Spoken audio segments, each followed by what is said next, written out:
We're going to take a look at 2 accessibility features that the iPad makes available, and they're built in. Students can dictate to their iPad and it can type for them in many of the apps. And there's a spoken content selection that we can turn on and have the iPad read to them. So let's take a look at the first one. I'm going to open up Google Docs and create a new document.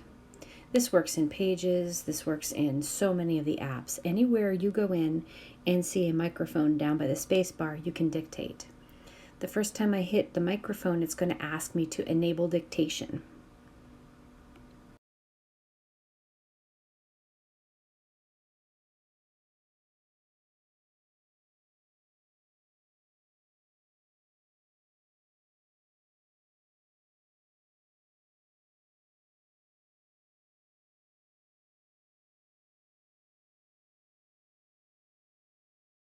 I type the key or tap the keyboard, and you'll see it missed a capital letter.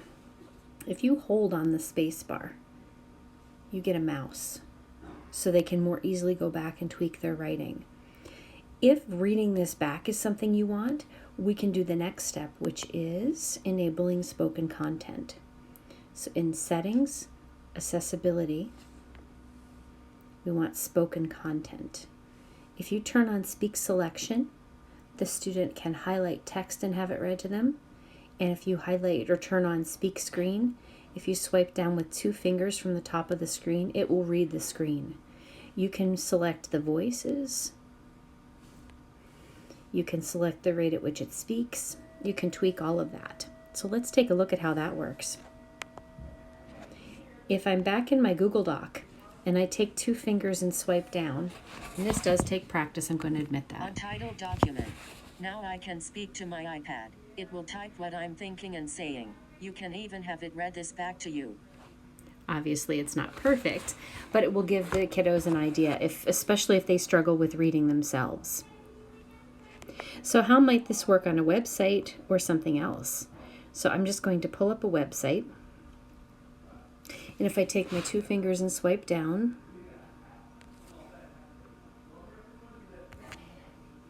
come on. Standards aligned practice tools for English language arts, math, science, social studies, early childhood education, SAT Prep. Schools and districts. Our solutions connect with school districts through innovative and engaging resources at every grade level. Learn more. Okay, so you get the idea. And you can rewind. You can speed it up. Standards aligned practice tools. And you can for hide the tools. 2. Standards aligned Let's practice. stop that. So you do have the ability, the students have the ability to dictate to the iPad and it can read back to them. What you want to avoid, I believe, is inaccessibility. You might be tempted to pick voiceover.